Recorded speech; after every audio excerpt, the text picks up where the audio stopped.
がここにいるうちの本物のスクールスポーツのために行こうぜベイビーバン手の服には気をつけて、現実になることがありますからね。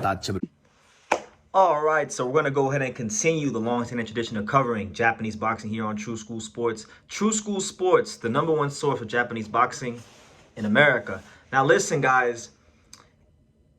Junto Nakatani versus the monster Naoya Inoue has been a very popular topic, not just on this channel, but in all of boxing. And, you know, equally, I would say specifically on this channel, equally, a hypothetical matchup between Junto Nakatani and Jesse Bam Rodriguez has also been talked about a lot. And I've talked about, you know, why I think that fight won't happen. I've been very vocal about the fact that, you know, Mr. Honda has a long history of not matching his fighters up with each other.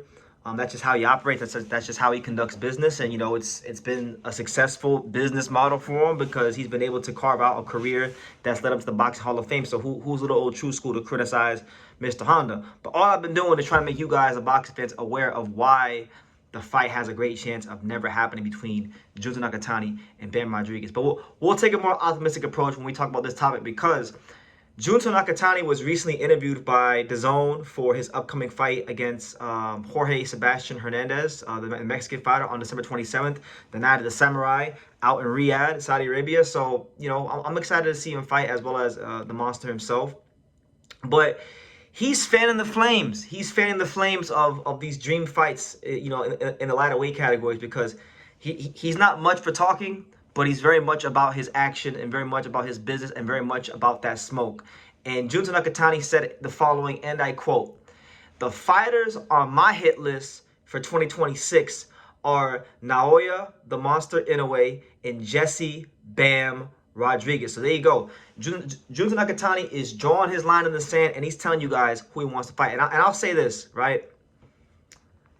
If somehow he were able to, you know, beat Naoya Inoue, and then Mr. Honda actually made the Bam Rodriguez Junto Nakatani fight, and if he were to actually beat both those fighters, if Junto Nakatani were able to beat both those fighters in the same year, not only do I think he would have a very strong claim to pound for pound #1, but I think he would really start to put together a nice case for fighter of the decade, because that's the magnitude of those two wins. You understand? When you talk about Jesse Bam Rodriguez and Naoya Inoue, you're talking about two of the, you know, top 10 pound for pound fighters in the world, depending on who you ask. Two of the top 5 pound for pound fighters in the world. So very lofty goals. You know, just one of those wins would be great. But Junto's like, nah. I want 2 of those wins. I want that smoke, both of them. So look. We know that Naoya Inoue has to fight Dea Picasso on December 27th, as does Junto Nakatani versus Jorge Sebastian Hernandez, right? Should they both come out that fight victorious, that sets up the biggest fight in the history of Japanese boxing, which is slated and scheduled for May at the illustrious Tokyo Dome, which, you know, I will definitely be in Japan early to start my coverage for that fight if they both are victorious on the 27th. But if, you know, obviously that fight's happening, but really I've always had questions about Junto Nakatani versus Bam Rodriguez, because the reality is this, you know, Naoya Inoue is at the peak of his superstardom in Japan and around the world, and Junto's an upstart fighter that is on the pound for pound list, so the fight makes business sense. That's why it's happening, right? Now, Jesse Bam Rodriguez still, you know, for as great of a fighter as he is, he's not quite as popular as a Naoya Inoue. His commercial value is not on that level. And really and truthfully, maybe it'll change after the Inoue fight. It's very likely it can. But as of right now, Junto Nakatani's commercial value is also not to the level of where it needs to be, to where I think Mr. Honda would make that fight happen. So my thing is this. I really don't think that fight would happen anytime soon. But I would like to see, if Nakatani could beat the monster, I would like to see him go for the gusto. I would like to see Bam in a true pound-for-pound mega fight. Because look, and people get mad when I point this out, but I'm just telling you guys the truth. Bam has had great performances. He's beat a lot of very good fighters. Many of them were on their way out, you know, in the latter stages of their career. I think this is a fight that Bam Rodriguez truly needs, because he needs to fight a guy that's, you know, perceived to be on his level, and that's how you put yourself up there with the Crawfords and the Usyks and the Inoues and these kind of guys that Bam is striving to fight. So I I think it really all depends on these next 2 fights for Junto. Like if Junto beats Jorge Sebastian Hernandez in Saudi, and then let's just say he goes in there and beats the brakes off Inoue, well then guess what? He now becomes, you know, a massive name, not just in Japan, but in all of boxing, because Naoya Inoue is a rock star. And whether it's Junto Nakatani, whether it's Bam Rodriguez, whether it's Rafael Espinoza, whether it's Angel Leo, the fighter that does beat Naoya Inoue is going to become a superstar overnight, because he's looked at to be probably one of the most unbeatable fighters in boxing right now. Even though I know no fighter's unbeatable, a lot of people believe that he's unbeatable. He has this aura of invincibility to him, right? To a lot of people out there. So whoever beats him is going to get a lot of fans. So I think if Junto does beat Inoue, you know, I would love to see Junto versus Bam. I think that's a great fight. You're talking about Jesse Bam Rodriguez, you know, a world-class boxer with world-class footwork, and the ability to shift and angle off on opponents. Then you're talking about Junto Nakatani, just a guy that has mastered the art of keeping you on the end of his punches, fighting tall and long, and using that brick hand to punch through the target and knock you out. He's definitely one of boxing's best finishers. I really don't see how anybody wouldn't want to see that fight, but I understand business, as does Akihiro Honda, you know, Mr. Honda.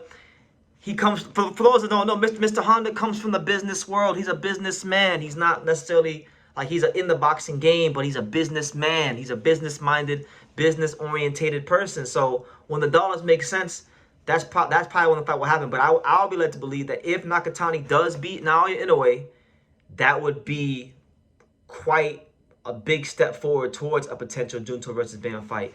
And I would love to see it, because truth be told, I see it as a pick'em fight. You know, Bam has not fought anybody with the combination of size, punching power, athleticism, and fundamentals like Junto Nakatani, and volume as well. And I would say Junto, you know, I mean, he's going to fight Inoue, so it's going to give him great experience if he does fight a Bam. But at this current time, he hasn't fought anyone close to like Bam Rodriguez level as well. So I think it's truly, everyone's talking about Inoue versus Nakatani. It's truly one of those pound-for-pound matchups. And Junto Nakatani is fanning the flames. He's saying, you know what? I want to fight Bam. I want to fight Inoue. What he's basically trying to tell you guys is that he wants to be the best fighter in the world. And truth be told, if he were to beat those 2 guys in succession, back-to-back, I don't see how he wouldn't have an argument to being the best fighter in the world, irrespective of what Crawford has done, or even a guy like Bivol, or even a guy like, you know, just anybody you can name. You beat those 2 guys back-to-back, you are something serious, and you have a very, very great claim to being recognized as the best fighter in the world. So I'm sure Rudy Hernandez will come up with a great game plan. I'm sure, you know, it'll be a great... You think about those 3 potential matchups, you know, Inoue and Nakatani, and then, you know, Bam versus Nakatani, and then Bam versus Inoue. You're talking about not just 3 great fighters, but 3 great trainers. You know, Shingo Inoue, Robert Garcia, and Rudy Hernandez. Those are 3 of the creme de la creme, top shelf, best trainers in the world. So it wouldn't just be a matchup between all-time great or great fighters, but also great trainers. You understand? So I'm gonna leave it at that, guys. Let me know what you think in the comments down below. Junto Nakatani has revealed his hit list. He wants Inoue and Bam Rodriguez in 2026. I don't know how realistic that is. I think a lot of that will depend on if he can beat Naoya Inoue and how he beats Naoya Inoue. At that point, he'd be a superstar, and I think the Bam Rodriguez fight maybe could become a reality. But, you know, I have my doubts. But leave your comments down below. Make sure you guys take the time to subscribe. And like I say in every single one of these videos, you can love me or you can hate me. But I'm just a kid from Dania. So until next time, take care, guys. Thank you for watching another video on the untouchable True School Sports Empire. For more great boxing videos just like this one, make sure y'all click and subscribe right over here.